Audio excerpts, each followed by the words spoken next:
Hey there, Agile Adventurer. Just a quick question. What if, for the price of a fancy coffee or half a pizza, you could unlock over 700 hours of the best Agile content on the planet? That's audio, video, e-courses, books, presentations, all that you can think of. But you can also join live calls with world-class practitioners and hang out in a flame war-free and AI slop-clean Slack with the sharpest minds in the game. Oh, and yes, you get direct access to me, Vasco, your Scrum Master Toolbox podcast. No, this is not a drill. It's the Scrum Master Toolbox membership. And it's your unfair advantage in the Agile world. So if you want to know more, go check out scrummastertoolbox.org/membership. That's scrummastertoolbox.org/membership. And check out all the goodies we have for you. Do it now. But if you're not doing it now, let's listen to the podcast.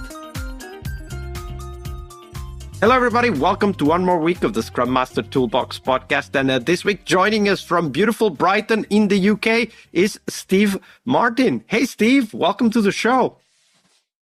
Vasco, thank you for having me on. It's a pleasure to be here. Absolutely. It's a pleasure to have you. So for all of you who don't know yet, Steve is an Agile coach, a mentor, and the founder of the Agile Master Academy. After over 14 years leading Agile transformation programs, he's on a mission to elevate Scrum Masters, building high-performance teams, measurable impact and influence, and of course, raising industry standards of Agile mastery through practical and evidence-led coaching. And this is very important, of course, and I'm sure we're going to talk a lot about this evidence-led coaching during this week.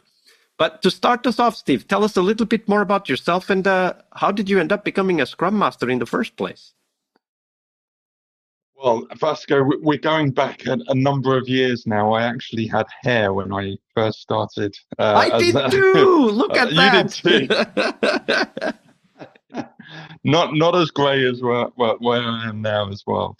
I started off as a project manager, and I kind of fell into Agile. I had never heard of it. I was really buzzed and inspired by the kind of tech companies of the early 2000s, like the real kind of big, the .com era. I sort of probably hit the back end of that, and I really wanted to get involved. Like, how do I use my skills to get involved in this? I wasn't an engineer in any capacity, a software engineer or anything.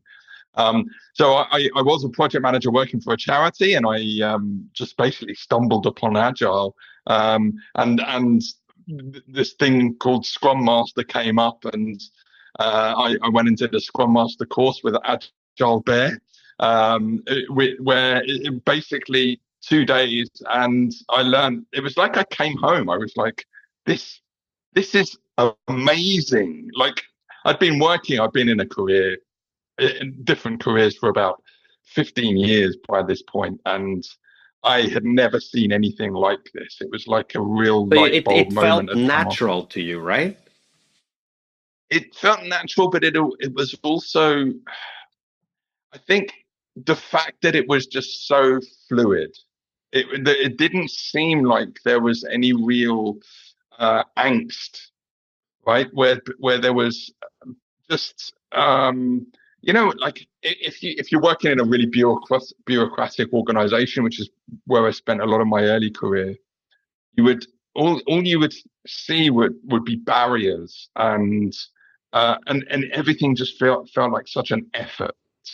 Whereas working with a Scrum team, and that's how I got into it. I joined a very small software company, and I just looked around, and everybody just seemed to have such energy and such a will to want to do it right, and to actually there was just a real buzz, and so it was so different to anything I'd experienced before, Absolutely.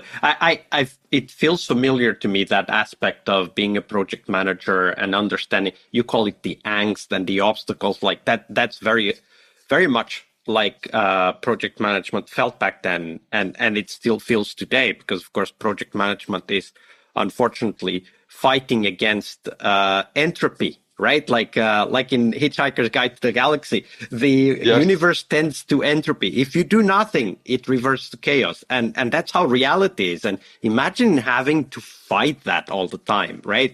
Well, I don't need to imagine because I was there for many years as a project manager. Yes.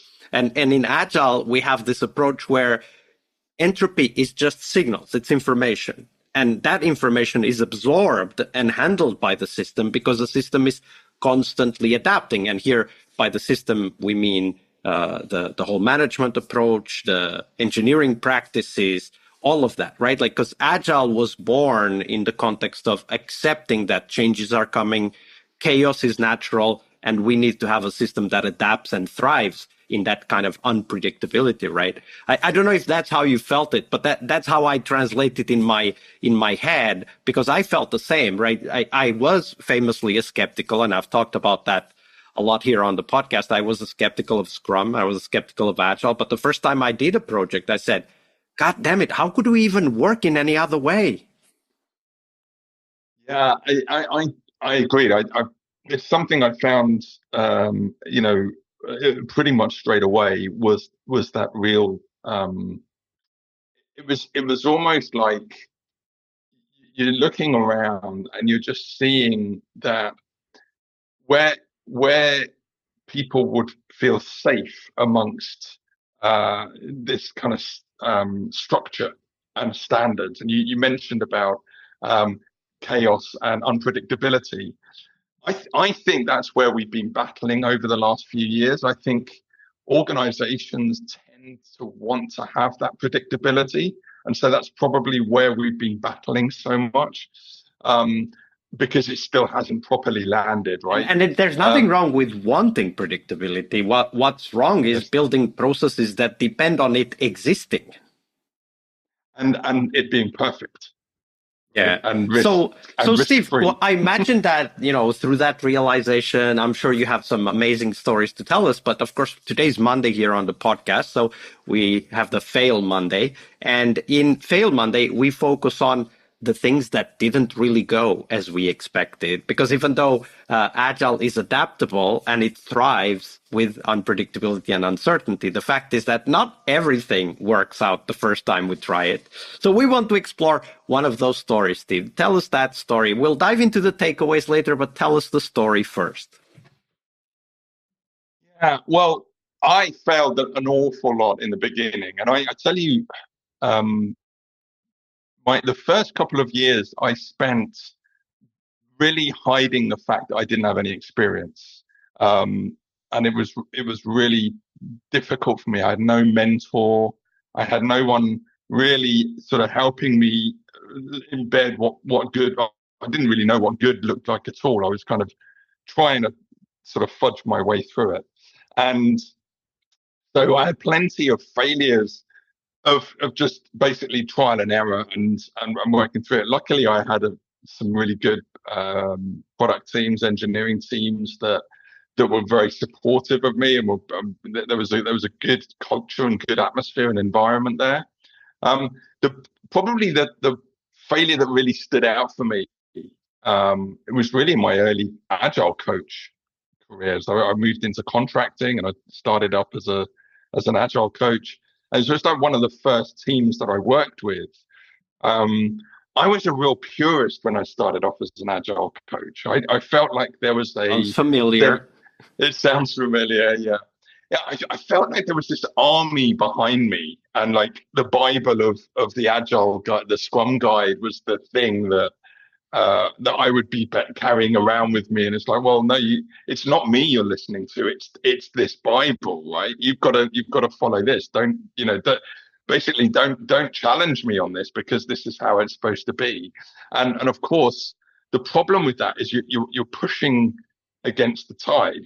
People are going to be resistant, and if you're just shoving it down their throats and giving them a real purist view, of course you're going to get their backs up. And that's very important, because actually when we think we are spreading the gospel, so to speak, taking the metaphor a bit further, we're actually telling people what you believed before is no longer true.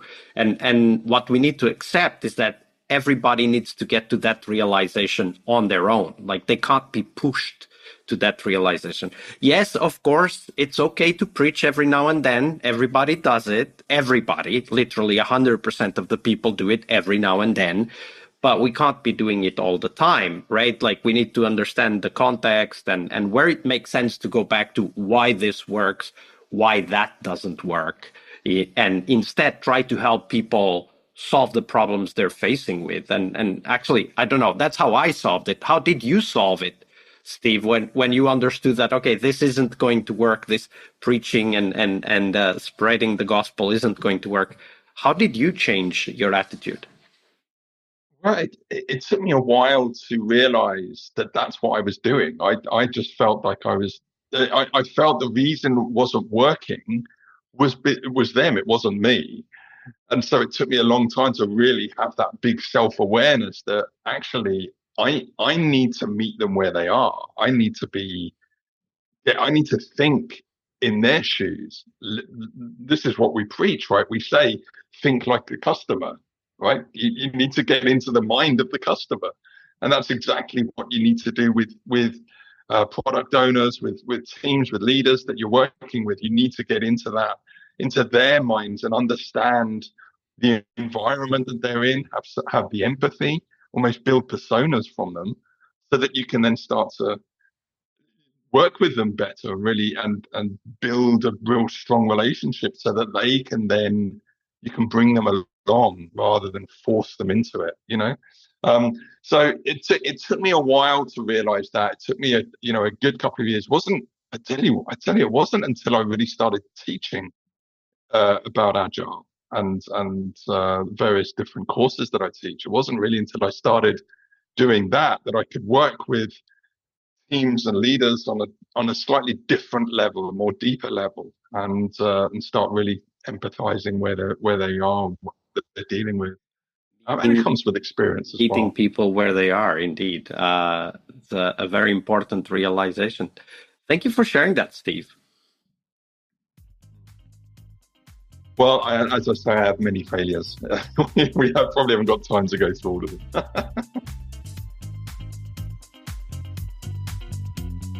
All right, I hope you liked this episode. But before you hit next episode, here's the deal. This podcast is powered by people like you, the members who wanted more than just inspiration. They wanted real tools and real connection to people who are practicing Agile every day. We're talking access to over 700 hours of Agile Gold, CTO level strategy talks, summit keynotes, live workshops, e-courses, deep dive interviews, books, and if you're into no estimates, we got the pioneers of no estimates in those deep dive interviews as well. Agile business intelligence, creating product visions, coaching your product owner courses, you name it. You'll get invites to monthly live Q&As with Agile pioneers and practitioners, plus a private Slack community, which is free of all of that AI slop you see everywhere, and of course, without the flame wars. It's a community of practitioners that want to learn and thrive together. It's the best place to connect with community and learn together. So if this podcast has helped you before, imagine what you will get from this podcast membership. So head on over to scrummastertoolbox.org/membership and join the community that's shaping the future of Agile. And we have so much for you. So check out all the details at scrummastertoolbox.org/membership, because listening is great, it's important, but doing it together, that's next level. I'll see you in the community Slack. We really hope you liked our show. And if you did, why not rate this podcast on Stitcher or iTunes? Share this podcast and let other Scrum Masters know about this valuable resource for their work. Remember that sharing is caring.